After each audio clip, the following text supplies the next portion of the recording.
Il est écrit dans la parole de Dieu, dans le livre d'Habakkuk 2, au verset 3.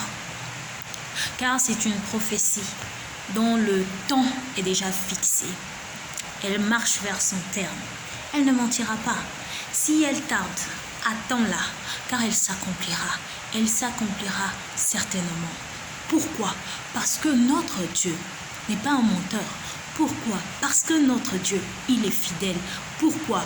Parce que Jésus-Christ veille sur sa parole pour l'accomplir. Il est un Dieu fidèle. C'est sa nature. La fidélité, c'est la nature de Dieu. La fidélité, c'est la nature du Seigneur. Et il ne ment point.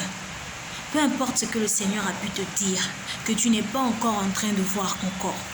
Je t'exhorte à ne pas abandonner, à ne pas baisser les bras, à ne pas arrêter de croire.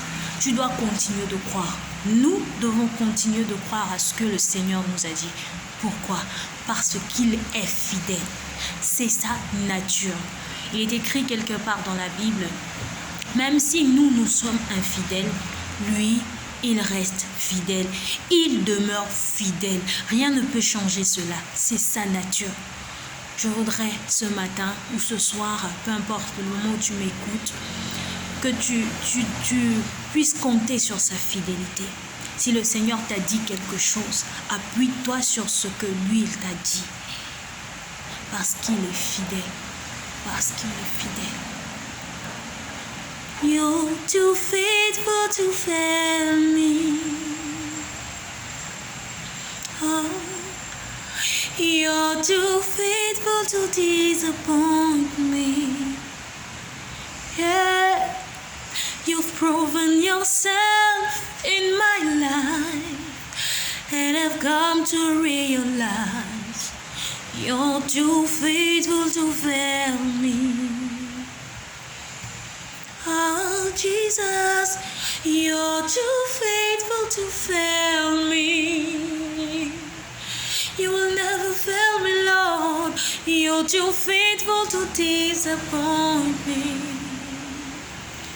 You've proven yourself in my life, and I've come to realize, oh, you're too faithful to fail me.